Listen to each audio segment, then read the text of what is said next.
مقدسہ جس کا نام ہے سورہ تکاثر، بطور عنوان سرنامہ کلام کے طور پہ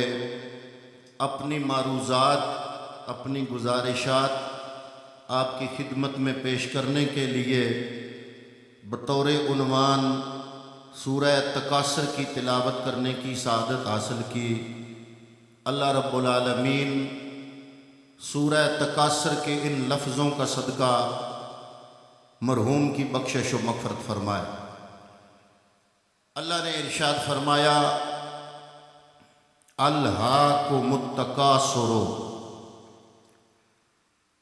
تمہیں دولت اور افراد کی کثرت کی ہوس نے ہلاکت میں ڈال دیا۔ الفاظ بڑے قابل غور ہیں جو اللہ نے اس پوری سورہ میں بیان فرمائے۔ کہا جاتا ہے، علماء مفسرین فرماتے ہیں کہ یہ سورہ مکی ہے۔ مکے میں دو قبیلے تھے، ایک کا نام تھا بنو سہم اور ایک کا نام تھا عبد مناف۔ یہ دونوں قبیلے آپس میں ہر وقت مقابلہ آرائی کرتے رہتے تھے، جیسے آج کا ہمارا ماحول ہے۔ 14 صدیاں بیت گئیں تو یہ ماحول ہے، تو اندازہ لگائیں اسلام سے پہلے ان قبائل کا تفاخر کرنا، فخر کرنا،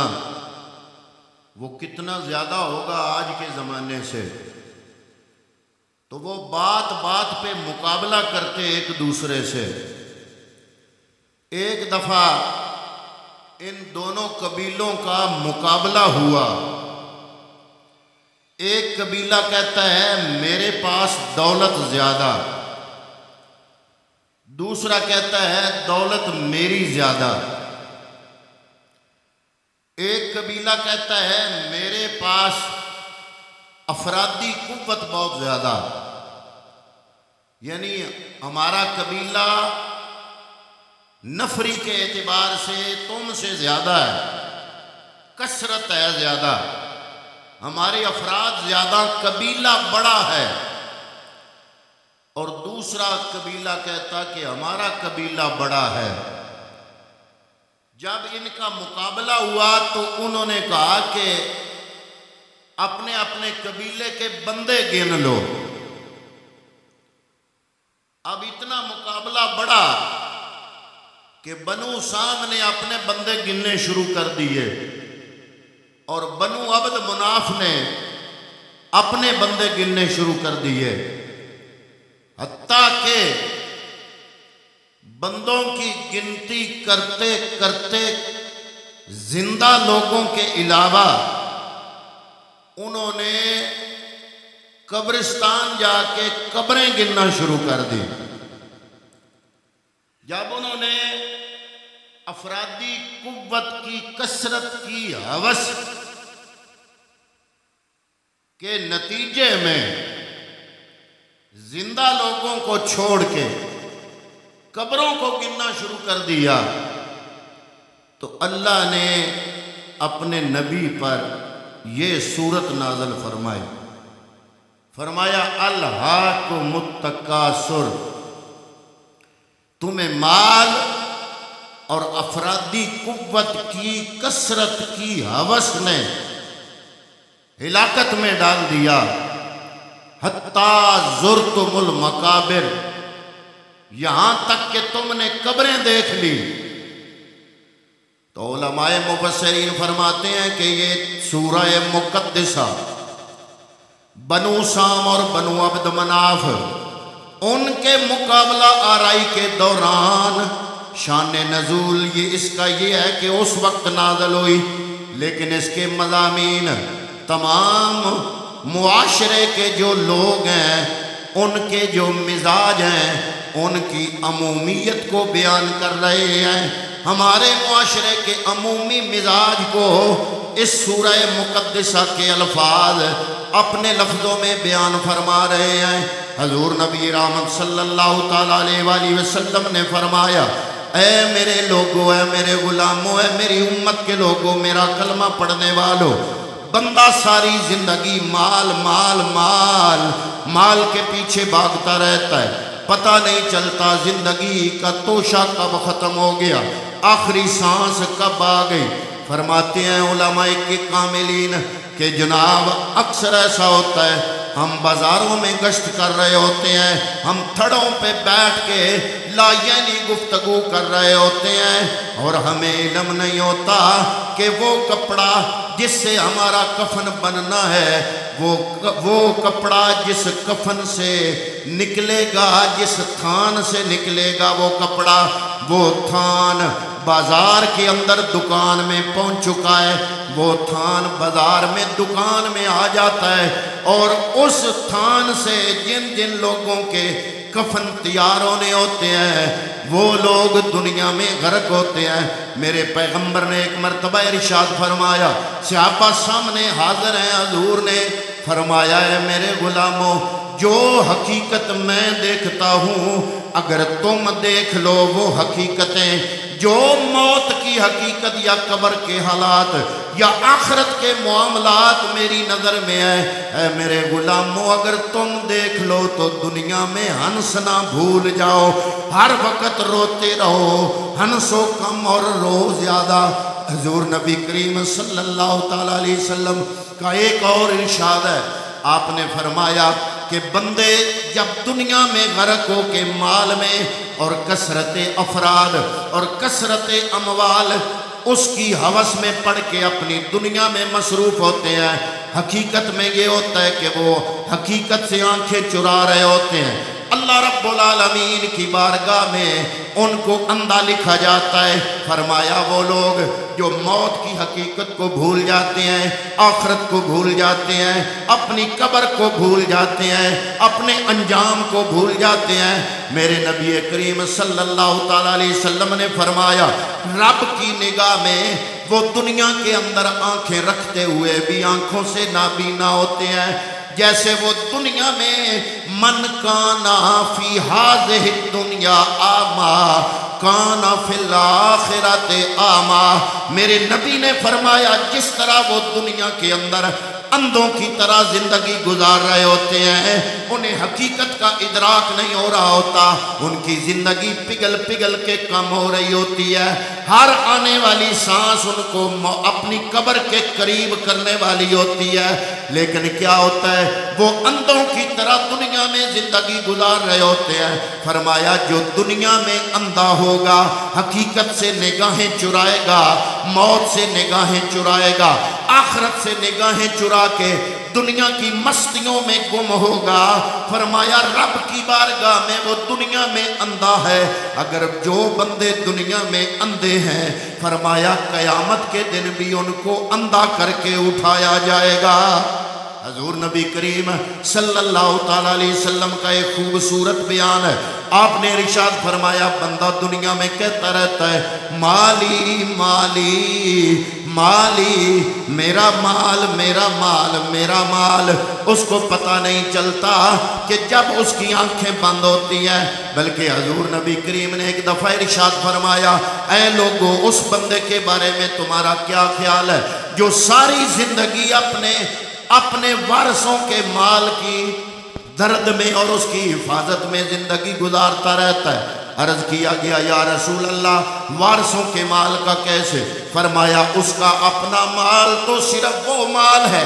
جو اس نے کھا لیا یا پی لیا یا پہن لیا یا اللہ کے راستے میں دے دیا، وہ اس کا ہے، جو دنیا میں استعمال کرے گا وہ اس کا ہے، جو آخرت میں بھیجے گا وہ اس کا ہے، اس کے علاوہ جتنا بینک بیلنس ہے، جتنی جائیداد ہے، وہ اس کا مال نہیں بلکہ اس کے وارثوں کا مال ہے۔ اور وہ بندہ کتنا بدبخت ہے جو اپنے مال کی حفاظت تو نہیں کرتا، اپنے وارثوں کے مال کی حفاظت میں ساری زندگی گزار دیتا ہے۔ حضور فرماتے ہیں بندہ کہتا رہتا ہے مالی مالی مالی، میرا مال میرا مال میرا مال، جب اس کی آنکھیں بند ہوتی ہیں تو اس کے تن کے کپڑے بھی اس کے نہیں رہتے، اگر کوئی انگوٹھی پہنی ہو تو لوگ وہ بھی اتار لیتے ہیں، تن کے کپڑے بھی لوگ اتار لیتے ہیں۔ وہ رومی کشمیر نے کہا تھا کہ جب بندہ مرتا ہے تو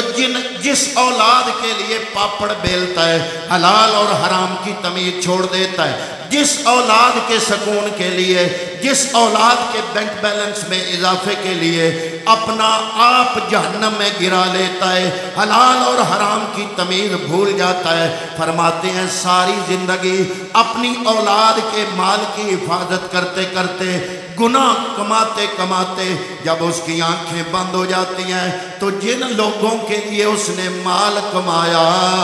وہ اولاد روح نکلنے کے بعد اپنے باپ کی میت کے قریب آنے سے بھی ڈرتی ہے، کفن پہنانے سے ڈرتی ہے، دل ہوتا ہے کوئی اور پہنائے، بلکہ ہم نے نوکر رکھ لیے ہیں، نہلانے والا نوکر الگ ہے، کفن پہنانے والے الگ ہیں، بلکہ اب تو ہماری امت مسلمہ کی اخیری ہو گئی کہ ہم نے جناب اس کے مرنے کے بعد، باپ کے مرنے کے بعد باپ کی قبر پر جو قرآن پڑھا جاتا ہے اس قرآن پڑھنے کے لیے بھی ونگارے بنا لیے، کبھی کسی مدرسے میں جا رہے ہیں قاری صاحب اتنے ختموں کی ضرورت ہے، کبھی کسی مولوی صاحب کو، کبھی کسی حافظ قرآن کو۔ حضرات محترم وہ بندہ جس نے اولاد کے لیے یہ سارے پاپ کمائے، اولاد کی وراثت کی حفاظت میں اپنا حلال حرام نہیں دیکھا، گناہ اور نیکی کا اعتماد نہیں کیا، اس کا خیال نہیں رکھا، حضرات محترم جب آنکھیں بند ہوتی ہیں وہ اپنی سگی اولاد اس بندے سے ڈرتی ہے اور اس کی آنکھیں بند نہیں کرتی، کفن نہیں پہناتی، غسل نہیں دیتی، حالانکہ اگر بیٹا اپنے باپ کو خود غسل دے تو اس کے لیے بہت بڑا ثواب ہے، لیکن ہمیں ثواب کی ضرورت نہیں، ہمیں برادری میں ناک اونچا کرنے کی ضرورت ہے کہ ہم نے نوکر رکھے ہوئے ہیں جی نہلانے کے لیے، ہمارے ہیں جو سونی آڑی پہ ہم نے رکھے ہیں، حتیٰ کہ ہم نے قرآن پڑھنے کی بھی سائی رکھی ہوئی ہے کہ جناب میں یہ کہتا ہوں کہ کتنا ہی بڑا قاری ہو اس کو اگر آپ اپنے والد کے ایصال ثواب کے لیے قرآن کا کہیں، وہ درد سے قرآن پڑھے گا یا سگا بیٹا چاہے سارا قرآن نہ بھی پڑھے صرف سورہ یاسین ہی پڑھ لے باپ کی قبر پہ جا کے،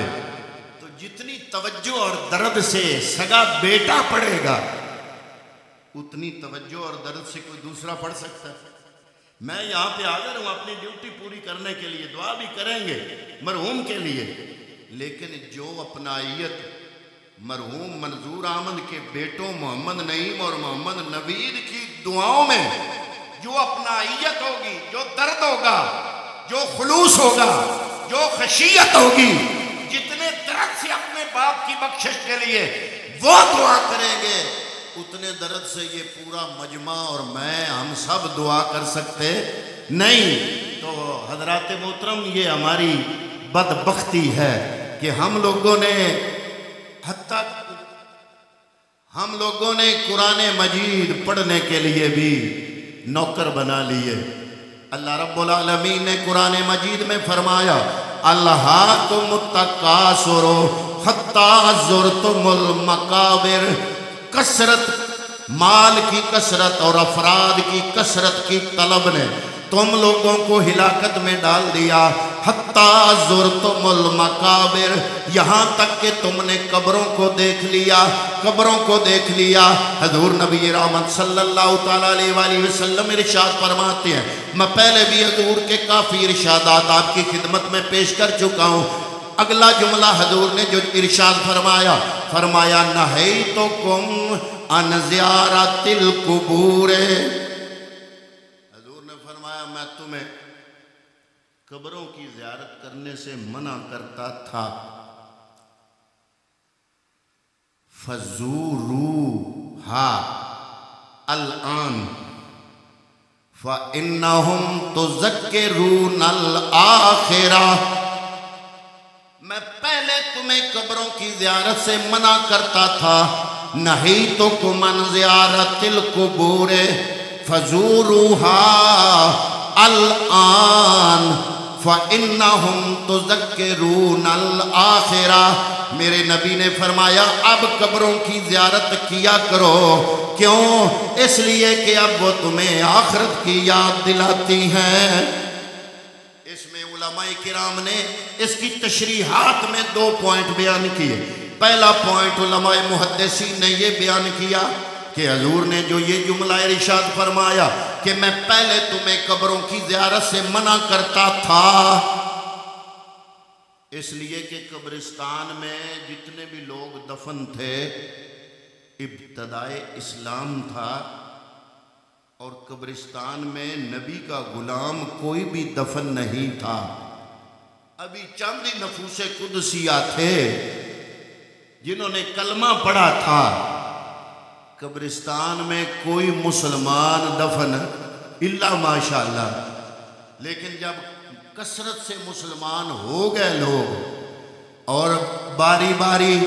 مسلمانوں کی وفات ہونے لگی اور وہ قبرستان میں دفن ہونے لگے، تو حضور نبی کریم نے فرمایا اب قبروں کی زیارت کیا کرو۔ پتہ چلا کہ مشرکین کی قبروں کی زیارت کا کوئی فائدہ نہیں، جب مومنین کی قبریں ہوں گی تو ان کی قبروں کی زیارت اور کوئی فائدہ دے یا نہ دے، اور بھی فوائد تو بڑے ہیں لیکن اور کوئی فائدہ دے یا نہ دے، یہ فائدہ بڑا ہے کہ فَإِنَّهُمْ تُذَكِّرُونَ الْآخِرَةَ، اس لیے کہ وہ تم کو آخرت کی یاد دلاتی ہیں۔ یہ پہلا نقطہ ہے محدثین نے جو بیان کیا۔ دوسرا نقطہ یہ ہے، علماء فرماتے ہیں کہ اس لیے یہ منع کیا کہ پہلے چونکہ جو کلمہ پڑھ کے مسلمان ہو رہے تھے ان کا کلمہ تھا تازہ تازہ، نو مسلم، توحید رچی بچی نہیں تھی، خطرہ تھا کہ یہ قبروں کی زیارت کرتے کرتے ان کی پرستش یا پوجا یا شرک میں مبتلا نہ ہو جائیں، تو اس لیے جب ایمان ہو گیا پختہ، حضور کی ایک حدیث پاک بھی ہے مسلم شریف میں موجود ہے، حضور نبی کریم نے قسم اٹھا کے فرمایا، میں اللہ کی قسم اٹھا کے کہتا ہوں کہ مجھے تم پر شرک کا اب کوئی خوف نہیں ہے۔ یا رسول اللہ کس چیز کا خوف ہے؟ فرمایا مجھے اس چیز کا خوف ہے، میرے بعد میں قسم اٹھا کے کہتا ہوں فواللہ ما اخاف علیکم ان تشرکوا بعدی، مجھے اللہ کی قسم میرے بعد تمہارا شرک میں مبتلا ہونے کا مجھے کوئی خوف نہیں ہے، ولیکن اخاف، لیکن مجھے اگر خوف ہے تو وہ یہ ہے کہ لا تنافسوا، کہ تم دنیا دار بن جاؤ گے، دنیا میں پڑ جاؤ گے، دنیا کی رغبت بڑھ جائے گی، دنیا کی طلب بڑھ جائے گی۔ پیغمبر اسلام نے فرمایا مجھے قسم ہے مجھے میرے بعد تمہارا جو ہے وہ شرک میں مبتلا ہونے کا مجھے کوئی خوف نہیں، اگر خوف ہے تو وہ یہ ہے کہ میرے بعد تم دنیا میں مبتلا ہو جاؤ گے، تم دنیا دار بن جاؤ گے۔ حضرات محترم، حضور نبی کریم نے جو فرمایا کہ تم قبروں کی زیارت پہلے نہیں کرتے تھے اب کیا کرو، کیونکہ قبریں تمہیں موت یاد دلاتی ہے۔ کسی نے حضور غوث اعظم سے پوچھا کہ اے غوث اعظم شیخ عبدالقادر جیلانی، میں قبرستان جاتا ہوں لیکن مجھے موت یاد نہیں آتی۔ حضور غوث اعظم شیخ عبدالقادر جیلانی نے فرمایا کہ ایسے کیا کرو، جب قبرستان میں تمہارا گزر ہو تو چند ٹوٹی قبریں تمہیں قبرستان میں ملیں گی، ان ٹوٹی قبروں پہ کھڑے ہو کے غور کیا کرو کہ ان ٹوٹی قبروں پہ جو لوگ سوئے ہوئے ہیں وہ اپنی زندگی میں اپنے اوپر ایک چٹکی مٹی بھی